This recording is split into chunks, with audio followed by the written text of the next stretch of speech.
Um, Good afternoon for the honorable judges and audience.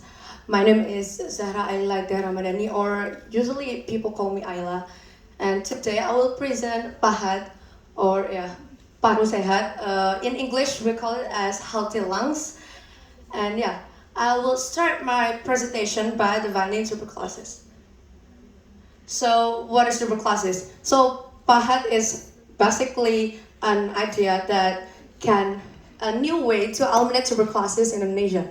So I will start to introduce you into tuberculosis. So tuberculosis is a disease caused by Mycobacterium tuberculosis spreading through the air, and in Indonesia, according to the Global Tuberculosis Report 2022, it already affects 10.6 million of people, making Indonesia stand in the second place for the most tuberculosis sufferer in the world.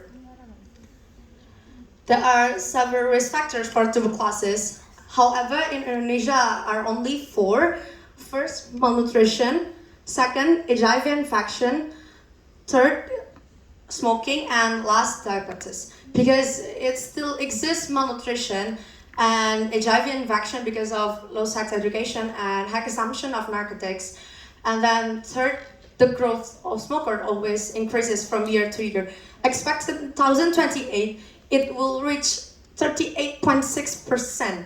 And last, diabetes in Indonesia became one of the top 3 death causes in 2017. So we are already talking about tuberculosis right now, and we have some existing solution that already taken by the government, specifically the Ministry of Health and Ministry of Forestry and Environment. So there are 3 programs in here. But however, there are several problems during the implementation of the existing solutions. First, social, demographic, and economic aspect, including stigma, lack of support, and then limited access to health facilities. Related with the second point, understanding and perception. And last, additionally, the tuberculosis prevention takes time, because from that I know the tuberculosis prevention takes minimum time is like the minimum range, usually 6 months, so it will be a long time. So it can raise the pathogen burden, and last can raise the effect of tuberculosis resistance. So we're already talking about tuberculosis, and what is the correlation? So it starts with the anti-tuberculosis program that previously is top tuberculosis program, and right now Indonesia has to integrate their new health management system to be appropriate with the world new goals, which is SDGs, the 5 SDGs that I present to you, which is the first point, the second point, the 6th point, the 9th point, and the 11th point. So I'm trying to analyze the new strategy for better anti-tuberculosis program. So right now Indonesia have 1 regulation and 3 programs, but right now we have a problem during the low public health education and triggers. So I propose my idea, which is PAHAT, paru sehat, a digital application and social networking in order to help the government programs tuberculosis elimination 2030. My specific target is to make society well educated, accompanied with awareness, so it can help the earlier screening and better, faster tuberculosis treatment and social action. So this is the illustration for the application. There are several features in here, but my most reliable feature, I think, is the tuberculosis screening form, because the tuberculosis screening form that I know are only in the hospital or the nearest health center. So you cannot find it in online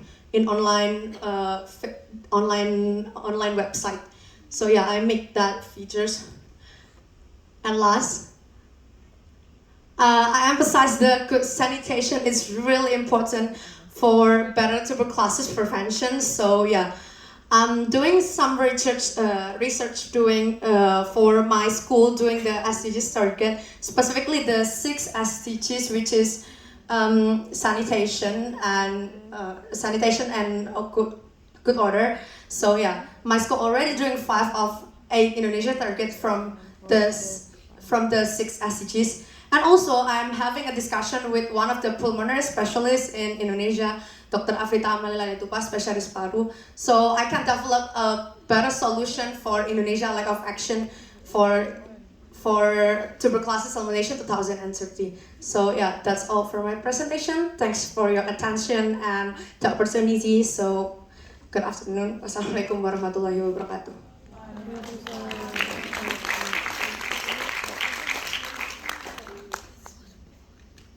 Thank you so much. I'm so impressed with what you've managed to do and how you're engaging with the expert as well. You said a doctor you're in touch with.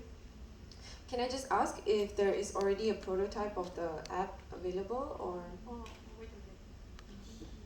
Okay. So this is already available for download, or is it still developing? No, I'm still trying to develop because I know making application it's needs a bit of having a fun, you know. Okay. No, that was all my question. I just wanted to know what stage you were in. I just have two questions. Thinking about sustainability of this app, how do you plan to grow this app? You know, let's say 2 years, 3 years from now. How do you plan to update the data in this app? I see.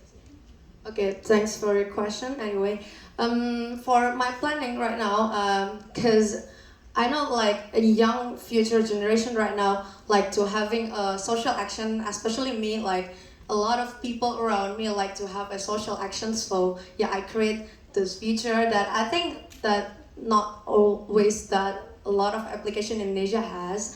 And yeah, my planning for developing this application actually it's just like having a collaboration with the government, so it can be a more reliable features in here. Specifically that after I have a discussion with the pulmonary specialist in Indonesia, they said that sometimes the tuberculosis patient always feeling that burden, right? Having a treatment, a long treatment, right? That.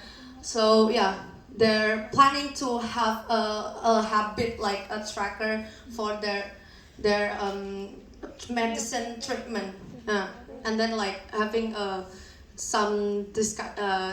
after having some discussion also, they're also mentioned about how they can access to the doctor, because Indonesia have a lack of health facilities, right? Limited access. So yeah, that they want us to improve more in this application. Thank you. So the second question that I had was,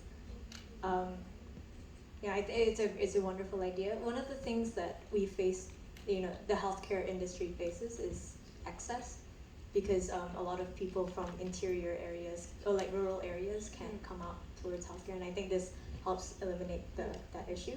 Have you had any thoughts about people who don't have devices, or like a handphone, or who might not have internet to access this, and how might you think about bringing this offline? Okay, yeah. Thanks for your second question anyway. So yeah, I already think about it, because yeah, this application of course have their limited advantages, of course. So yeah, actually for that I usually think that that's why I have the social action, that's why my application it existed, because I think that with the social action I can reach a lot of rural area, like the underdeveloped area that cannot have devices or something like that. Yeah. Thank you so much. Well, thank you, Zahra Aila Dia Ramadhani, for finishing her presentation. Now you may back to your set. Okay, please give a round of applause to her. Okay. Without any further ado, let's continue to the next participant. She is Atalia Naura. Please welcome to the stage.